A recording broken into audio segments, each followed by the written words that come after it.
ಶನಿ ಗ್ರಹ 2.5 ವರ್ಷಕ್ಕೊಂದ್ಸಲ ಒಂದು ರಾಶಿಯಲ್ಲಿ ಪ್ರವೇಶವಾಗ್ತಾನೆ ಅಂತ ಹೇಳಿದೆ.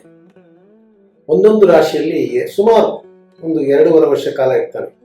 ಒಂದು ನಮ್ಮ ಜಾತಕದಲ್ಲಿ ಈಗ ಮೇಷ ರಾಶಿಯವರಿಗೆ ಶನಿ ಬಂದಿದೆ 7.5 ಅಂತ ಹೇಳ್ತೀವಿ. ಏನಪ್ಪಾ ಅರ್ಥ ಅಂದ್ರೆ ಮೀನ ರಾಶಿಗೆ ಪ್ರವೇಶವಾಗಿದ್ದಾನೆ. ಯಾವಾಗ ಪ್ರವೇಶ ಆದ? ಮಾರ್ಚ್ ತಿಂಗಳು 29ನೇ ತಾರೀಕು ಈ 2025ನೇ ಇಸ್ವಿ ಅಮಾವಾಸ್ಯೆ ದಿವಸ ಉತ್ತರಾಭಾದ್ರ ನಕ್ಷತ್ರ ಶನಿವಾರ. ಎಷ್ಟು ವಿಶೇಷ ನೋಡ, ಶನಿವಾರನೇ ಅವನ ಮನೆಗೆ ಬರ್ತಾನೆ. ಉತ್ತರಾಭಾದ್ರ ನಕ್ಷತ್ರ ಕೂಡ ಅವನದೇ ನಕ್ಷತ್ರ ಆಗುತ್ತೆ. ಅವಾಗ 2.5 ವರ್ಷ ಮೀನ ರಾಶಿಯಲ್ಲಿ ಇರ್ತಾನೆ. ನಂತರ 2.5 ವರ್ಷ ಮೇಷ ರಾಶಿಯಲ್ಲಿ ಇರ್ತಾನೆ. ನಂತರ 2.5 ವರ್ಷ ಋಷಭ ರಾಶಿಯಲ್ಲಿ ಇರ್ತಾನೆ. ಅಂದ್ರೆ ಒಂದು ರಾಶಿಗೆ 12ನೇ ಮನೆ, 1ನೇ ಮನೆ, 2ನೇ ಮನೆ, ವಿರಯಸ್ಥಾನ, ಜನ್ಮಸ್ಥಾನ, ದ್ವಿತೀಯ ಸ್ಥಾನ ಅಂತ ಹೇಳ್ತೀವಿ. ಆ ರೀತಿ ಮನುಷ್ಯನಿಗೆ 3 ಸಲ ಶನಿ ಬರುವಂತಹ ಸಾಧ್ಯತೆ ಇದೆ. ಸುಮಾರು 27-26 ವರ್ಷಕ್ಕೊಂದ್ಸಲ ಒಂದು ಹುಟ್ಟಿದ ಮಗುಗೆ ಶನಿ ಇದ್ರೆ, ಈಗ ಹುಟ್ಟಿದಾಗಲೇ 2 ವರ್ಷ ಇತ್ತು ಅಂದ್ರೆ 26ನೇ ವಯಸ್ಸು 27ನೇ ವಯಸ್ಸಿಗೆ ಬರುತ್ತೆ. 3 ಅಂದ್ರೆ ಸಾಮಾನ್ಯವಾಗಿ ಹುಟ್ಟಿದಾಗ ಒಂದು ಶನಿ, ಮಧ್ಯಮ ವಯಸ್ಸಲ್ಲಿ ಒಂದು ಶನಿ, ವಯಸ್ಸಾದಾಗ ಒಂದು ಶನಿ ಗ್ರಹ ಬರುತ್ತೆ. ಅದರ ಅನುಭವಗಳನ್ನ ಕೊಡ್ಬೇಕಲ್ವಾ. ಆದುದರಿಂದ ಶನಿ ಗ್ರಹ ಯಾವ ರೀತಿ ಫಲಾಫಲಗಳನ್ನು ಕೊಡುತ್ತೆ ಅನ್ನೋದನ್ನ ನೋಡೋಣ. ಮೊಟ್ಟ ಮೊದಲಿಗೆ ಮೇಷರಾಶಿಯವರಿಗೆ, ಮೇಷರಾಶಿಯಲ್ಲಿ ಹುಟ್ಟಿರ್ತಕ್ಕಂಥವ್ರು ಸಾಮಾನ್ಯವಾಗಿ ಲವಲವಿಕೆಯಿಂದ ಚುರುಕಾಗಿರ್ತಕ್ಕಂಥವ್ರು. ಏನೇ ಒಂದು ಕೆಲಸ ಮಾಡಬೇಕು ಅಂದ್ರೂ ಕೂಡ ಚಕ್ಕಂತ ಸ್ವಲ್ಪ ಯೋಚನೆ ಮಾಡೋದಿಲ್ಲ, ಮಾಡ್ಬಿಟ್ಟು ಆಮೇಲೆ ಯೋಚನೆ ಮಾಡುವಂತಹ ಗುಣ ಇರ್ತಕ್ಕಂಥವ್ರು.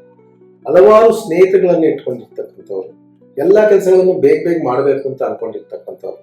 ಸ್ವಲ್ಪ ಕೋಪದ ಅಂಶ ಕೂಡ ಹೆಚ್ಚಿರ್ತಕ್ಕಂಥವ್ರು. ಇಂಥವರಿಗೆ ಈಗ 12ನೇ ಮನೆಗೆ ಶನಿ ಬಂದಿದ್ದಾರೆ. ಈಗ 12ನೇ ಮನೆಗೆ ಶನಿ ಬಂದಿದ್ರೆ 3 ಸಲ ಶನಿ ಬರುತ್ತೆ ಅಂತ ಹೇಳಿದೆ. ಎಲ್ರಿಗೂ ಒಂದೇ ತರ ಫಲ ಕೊಟ್ಬಿಡುತ್ತಾ? ಎಲ್ರಿಗೂ ಒಂದೇ ತರ ಫಲ ಕೊಟ್ಬಿಟ್ರೆ ಪ್ರಪಂಚದಲ್ಲಿ ಇರ್ತಕ್ಕಂಥ ಜನಸಂಖ್ಯೆ ಎಲ್ಲ 12 ರಾಶಿ ಒಳಗಡೆ ಬೀಳ್ಬೇಕು. ಹೌದು, ಬೀಳ್ತಾರೆ, ಇಲ್ಲ ಅಂತಲ್ಲ. ಆದ್ರೆ ಈ 7.5 ಈ ಗೋಚಾರ ಫಲ ಅಂತಾರೆ, ಗ್ರಹಚಾರ ಅಂತ ಹೇಳಿ ಅರ್ಥ. ಅದು ಗೋಚಾರ ಅಂತ ಆಯ್ತು. ಗ್ರಹಚಾರ ಫಲ ಅಂತ ಹೇಳ್ತೀವಿ, ಗೋಚಾರ ಅಂತ ಹೇಳ್ತಾರೆ. ಆ ಗೋಚಾರ ಫಲದಲ್ಲಿ ಪರ್ಯಾಯ ಅಂತ ಹೇಳ್ತೀವಿ. ಮೊದಲನೇ ಸಾರಿ ಬಂದ್ರೆ ಏನು, 2ನೇ ಸಾರಿ ಬಂದ್ರೆ ಏನು, 3ನೇ ಸಾರಿ ಬಂದ್ರೆ ಏನು ಅಂತ ಬಹಳ ವಿಶೇಷವಾದ ಫಲಗಳನ್ನು ಹಿರಿಯರಾದಂತಹ ನಮ್ಮ ಋಷಿಮುನಿಗಳು ಕೊಟ್ಟಿದ್ದಾರೆ. ಅದರ ಜೊತೆ ನಮ್ಮ ಅನುಭವಗಳನ್ನು ಕೂಡ ತತ್ಕಾಲಕ್ಕೆ ಬೇಕಾದಂತ ವಿಚಾರಗಳಲ್ಲಿ ತೀರ್ಮಾನ ಮಾಡಬೇಕಾಗುತ್ತೆ. ಈ ಮೇಷರಾಶಿಯವರಿಗೆ ಯಾವ ರೀತಿ ಚಟುವಟಿಕೆಯಿಂದ ಇರ್ತಾರೆ ಅಂತ ಹೇಳಿದ್ರೆ, ಈಗ ಒಂದು 23 ವಯಸ್ಸು ಒಳಗಡೆ ಇರ್ತಕ್ಕಂಥ ಮೇಷರಾಶಿಯವರಿಗೆ ಈ ಶನಿ ಬಂದಿದ್ರೆ ಸ್ವಲ್ಪ ಮೊಟ್ಟ ಮೊದಲಿಗೆ ಸೋಮಾರಿತನ ಕೊಡ್ತಾನೆ, ಸ್ವಲ್ಪ ಮುಂದೂಡುವಂತ ಕೆಲಸ ಕೊಡ್ತಾನೆ. ಅತಿವೃಷ್ಟಿ ಅನಾವೃಷ್ಟಿ ಅಂತೀವಲ್ಲ, ಆಮೇಲೆ ಮಾಡ್ಕೊಳ್ಳೋಣ ಅನ್ನೋದು. ಸ್ವಲ್ಪ ಗಾಡಿ ಓಡಿಸೋರು, ಸ್ಪೀಡಾಗಿ ಗಾಡಿ ಓಡಿಸೋರು, ಮೇಷರಾಶಿಯವರೇ ಸ್ವಲ್ಪ ಗಾಡಿ ಸ್ಪೀಡಾಗಿ ಓಡಿಸ್ತಾರೆ. ಅದನ್ನ ಗಮನ ತಗೋಬೇಕು. ಶನಿ ಬಂದಾಗ ಮೊದಲು ಕಾಲಿಗೆ ಏಟ್ಬಿಡುತ್ತೆ. ನಮ್ಮಲ್ಲಿ ಹೇಳ್ತಾರೆ ಶನಿ ಹಿಡ್ಕೊಳುತ್ತೆ, ಕಾಲು ತೊಳ್ಕೊಂಬ ಅಂತ. ಕಾಲು ತೊಳೆದಾಗ ಮುಂಗಾಲು ಹಿಂಗಾಲು 2 ತೊಳ್ಕೊಂಬ ಅಂತ ಹೇಳ್ತಾರೆ.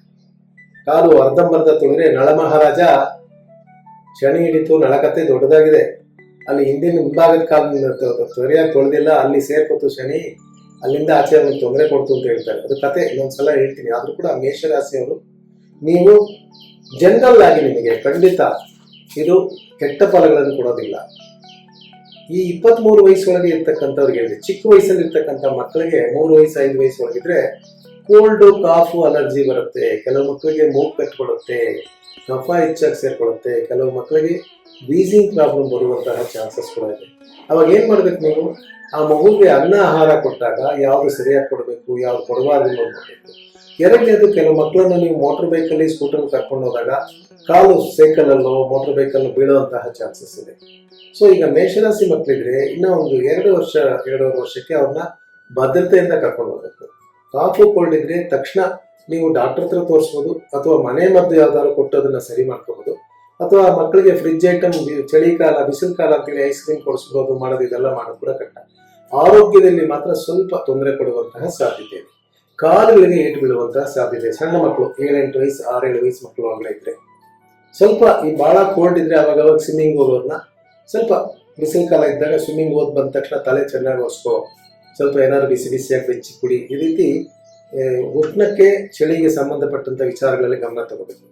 ಒಂದು 10 ವಯಸ್ಸು ಮಕ್ಕಳಿದ್ರೆ ಅವರಿಗೆ ಸ್ವಲ್ಪ ವಿದ್ಯಾಭ್ಯಾಸದಲ್ಲಿ ಏರುಪೇರಾಗುತ್ತೆ. ಅಂದ್ರೆ ನನಗೆ ಗಮನ ಇಲ್ಲ, ನಾನು ಓದಕ್ಕಾಗಲ್ಲ, ನನಗೆ ಇಷ್ಟ ಇಲ್ಲ ಅಂತ ಜಂಕ್ ಫುಡ್ ಅಂತ ಹೇಳ್ತೀವಿ. ಜಂಕ್ ಫುಡ್ ಬಹಳ ತಿನ್ನುವಂತ ಆಸೆ ಬರುತ್ತೆ. ಆ ಪ್ಯಾಕ್ಡ್ ಐಟಮ್ಸ್ ಜಂಕ್ ಫುಡ್ ಅದನ್ನ ಕಮ್ಮಿ ಮಾಡಬೇಕಾಗುತ್ತೆ.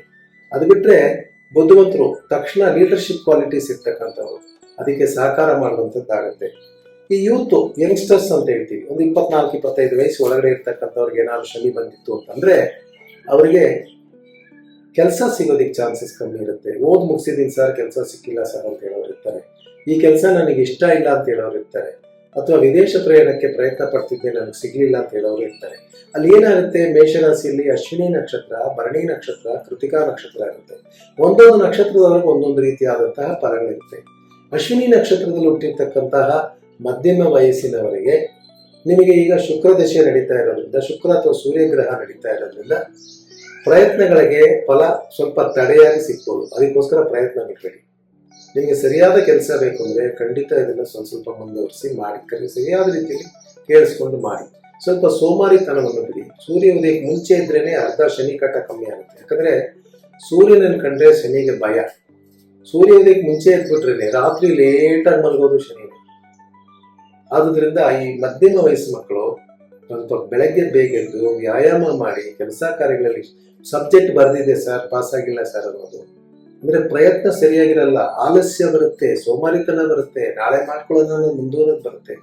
ಅದು ಖಂಡಿತ ಇದ್ರೆ ನೀವು ಅದಕ್ಕೆ ಮುಂದುವರಿಯೋದು. ಅದನ್ನೇ ಆ ವಿಷಯದಲ್ಲಿ ಗಮನ ಇಟ್ಕೊಂಡು ನೀವು ಸ್ವಲ್ಪ ಓದಿದ್ರೆ ಫಲ ಖಂಡಿತ ಸಿಗುತ್ತೆ ಅಂತ ಕೂಡ ಹೇಳ್ತೀವಿ. ಈ ಮದುವೆ ವಿಚಾರದಲ್ಲಿ ಹೆಣ್ಣು ಮಕ್ಕಳಿಗೆ ಸಾಡೆ ಸಾತಿ ಇದೆ, ಮದುವೆ ಸರಿಯಾಗಲ್ಲ ಅಂತ ಕೆಲವರೆಲ್ಲ ಹೇಳ್ಬಿಡ್ತಾರೆ. ನ್ಯಾಯವಾಗಿರ್ತಕ್ಕಂಥ ಜಾತಕದಲ್ಲಿ ಅವರಿಗೆ ದಶಾಭುಕ್ತಿ ಫಲಗಳಿರುತ್ತೆ. ಲಗ್ನಾಧಿಪತಿ ಯಾರು, ಸಪ್ತಮ ಸ್ಥಾನ, ಈ ತರ ಮದುವೆ ಡಿಲೇ ಆದವರು ಕೂಡ ಸ್ವಲ್ಪ ಮುಂದೂಡುತ್ತೆ. ಈ ವರ್ಷ ಮದುವೆಗೆ ಚಾನ್ಸಸ್ ಇಲ್ಲ. 23-24 ವಯಸ್ಸಲ್ಲಿರೋರಿಗೆ ಮುಂದಿನ ವರ್ಷ ಗುರುಬಲದ ಪ್ರಕಾರ ಮದುವೆಗಳಾಗ್ಬೋದು. ವಿದ್ಯಾರ್ಥಿಗಳು ಸ್ವಲ್ಪ ವಿದ್ಯೆಯಲ್ಲಿ ಹೆಚ್ಚಿನ ಗಮನ ತಗೊಳ್ಳಿ. ಗಾಡಿ ಓಡಿಸಿದಾಗ ಸ್ವಲ್ಪ ಹುಷಾರಾಗಿ ಓಡಿಸಿ. ಮತ್ತೆ ಊಟ ಉಪಚಾರ ವಿಚಾರಗಳಲ್ಲಿ ಥಂಡಿ ಪದಾರ್ಥಗಳನ್ನು ಸ್ವಲ್ಪ ಕಮ್ಮಿ ಮಾಡಿ.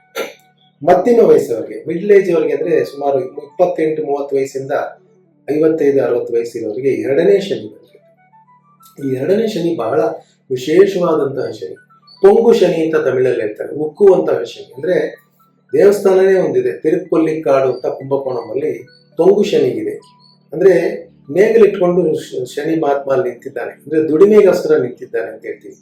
ಪರಿಪೂರ್ಣವಾದಂತ ಫಲಗಳು ನೋಡಿ. ಸಾಮಾನ್ಯವಾಗಿ ಹೆಣ್ಣು ಮಕ್ಕಳಿಗೆ ಹಳೆ ಕಾಲದಲ್ಲಿ ಮೊದಲನೇ ಶನಿ ಇದ್ದಾಗಲೇ ಮದುವೆ ಆಗೋಗ್ತಾ ಇತ್ತು. ಈಗೆಲ್ಲ ಓದಿದ್ದಾರೆ, ವಿದ್ಯಾವಂತರಾಗಿದ್ದಾರೆ, ಕೆಲಸಕ್ಕೆ ಹೋಗ್ತಾರೆ. ಎರಡನೇ ಶನಿ ಇದ್ದಾಗ ಸುಮಾರು 25-30, ಈಗೆಲ್ಲ ವಯಸ್ಸು ವ್ಯತ್ಯಾಸ ಕೂಡ ಹೆಣ್ಮಕ್ಳು ಗಂಡ್ಮಕ್ಳಿಗೆ ಹಳೆ ಕಾಲದಲ್ಲಿ 10-12 ವಯಸ್ಸಿದ್ರು ಮಾಡ್ಬಿಡ್ತಾ ಇದ್ರು. ಇವಾಗೆಲ್ಲ 1 ವರ್ಷ 2 ವರ್ಷ ಒಳ್ಳೆ ಹುಡುಗಿ ಹೆಚ್ಚಿದ್ರು ಕೂಡ, ವಯಸ್ಸು ಜಾಸ್ತಿ ಇದ್ರು ಕೂಡ ಮಾಡ್ಕೊಳ್ಳುವಂತ ಸನ್ನಿವೇಶ ಇದೆ. ಇಂತಹ ಸಮಯದಲ್ಲಿ 26-25-30 ಆಗ್ತಂದ್ರೆ ಎರಡನೇ ಶನಿ ಇದ್ದೇ ಇರುತ್ತೆ ಅವ್ರಿಗೆ, ಎರಡನೇ ರೌಂಡ್. ಆ ಸಮಯದಲ್ಲಿ ಮದುವೆ ಆದರೆ ಖಂಡಿತ ಮದುವೆ ಆಗದೆ ಇರೋರಿಗೆ ಮದುವೆ ಆಗುತ್ತೆ, ಮಕ್ಕಳಾಗ್ತಾರೆ, ಮನೆ ಕಟ್ಟಿಸ್ತಾರೆ, ಗಾಡಿಗಳು ತಗೊಳ್ತಾರೆ.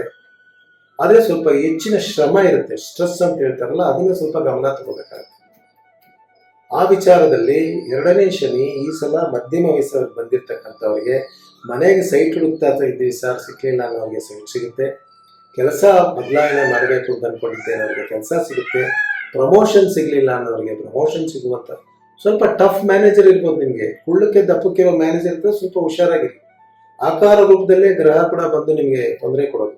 ಶನಿ ಆಕಾರ ಕುಳ್ಳಕ್ಕೆ ದಪ್ಪಕ್ಕೆ ಕತ್ತು ಚಿಕ್ಕದಾಗಿ ಹಿಂಗೆ ಎತ್ಕೊಂಡು ನಡೆಯೋರು ಅಂತವ್ರು ನಿಮ್ ಮ್ಯಾನೇಜರ್ ಆದ್ರಲ್ಲ, ನಿಮ್ಮ ಕೆಲಸದವರಾದ್ರೂ ಕೂಡ ಅವ್ರ ಹತ್ರ ಹುಷಾರಾಗಿರಿ. ಸ್ವಲ್ಪ ಏನೋ ಒಂದು ಮಾತು ಹೇಳ್ಬಿಟ್ಟು ಮತ್ತೆ ತಿಳ್ಕೊಂಡು ತಗೊಬೇಕಾಗುತ್ತೆ. ಅದರಿಂದ ಮಧ್ಯಮ ವಯಸ್ಸಿನವರಿಗೆ ಈ ಸಲ ಖಂಡಿತ ಉತ್ತಮವಾದಂತಹ ಶನಿ.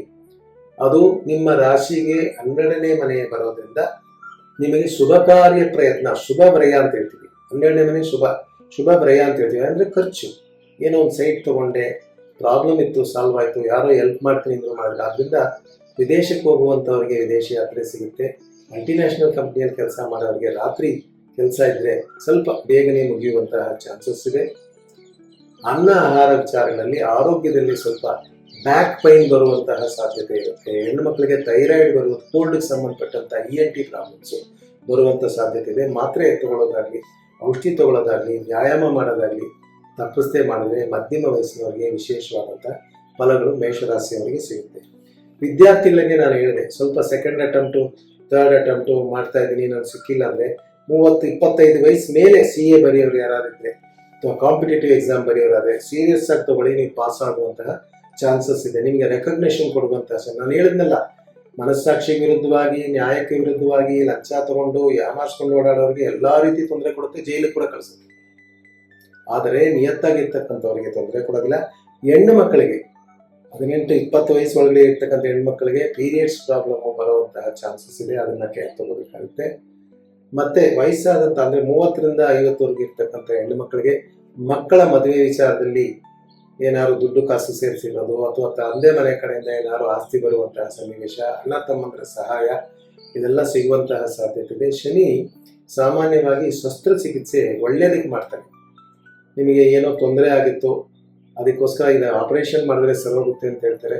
ಆ ರೀತಿ ಏನಾದ್ರು ಸರೋಗುತ್ತೆ ಅನ್ನೋದು ಆಪರೇಷನ್ ಇದ್ರೆ ಖಂಡಿತ ಮಾಡಿಸ್ಕೊಳ್ಳಿ. ಮನೆಯಲ್ಲಿ ಸ್ವಲ್ಪ ಅಡಿಗೆ ಮನೆಯಲ್ಲಿ ಸ್ಟೂಲ್ ಹಾಕೊಂಡು ಮೇಲೆ ಹತ್ತಿದಾಗ ಹುಷಾರಾಗಿ ನೋಡಿಕೊಂಡು, ಬಾತ್ರೂಮಲ್ಲಿ ನಡೆದಾಗ ಹುಷಾರಾಗಿದ್ರೆ ಯಾವ ತೊಂದರೆಗಳು ಕೂಡ ಖಂಡಿತ ಬರೋದಿಲ್ಲ.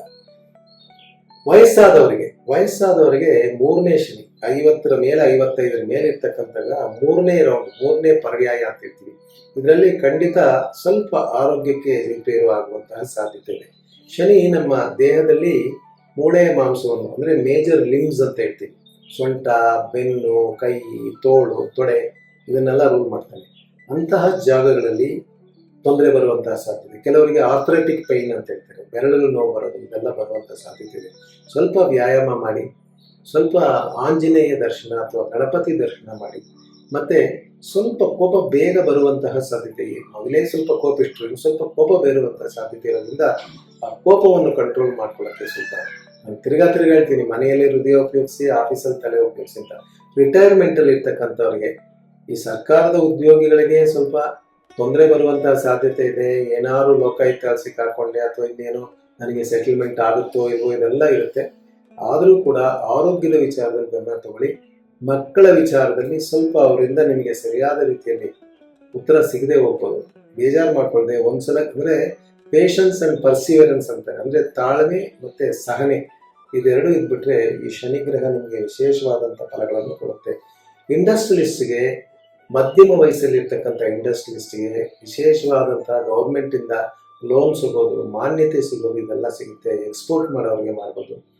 ಮತ್ತು ಸಿನಿಮಾದಲ್ಲಿರ್ತಕ್ಕಂಥವ್ರಿಗೆ, ಮೀಡಿಯಾದಲ್ಲಿರ್ತಕ್ಕಂಥವ್ರಿಗೆ, ಮಧ್ಯಮ ವಯಸ್ಸವರಿಗೆ ವಿಶೇಷವಾದಂಥ ಅವಕಾಶಗಳು ಸಿಗುವಂತಹ ಚಾನ್ಸಸ್ ಕೂಡ ಇದೆ.